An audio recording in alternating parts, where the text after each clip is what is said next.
தமும் பாடுபட்டு உழைக்கும் யாவரும் ஓரினந்தா சத்திய வார்த்தை இத நமக்கு சொல்லுது மேதினந்தா நாம் எல்லாம் வேலை நிறுத்தோம் செஞ்ச தாங்காது நாடு முழுதோ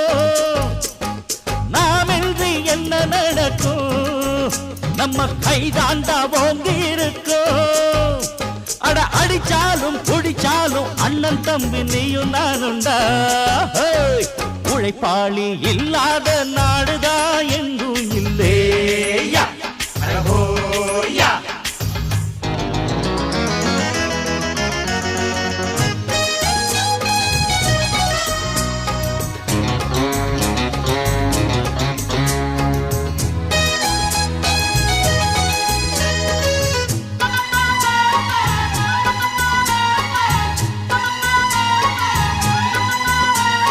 பணக்காரன் குடியேற பாட்டாளி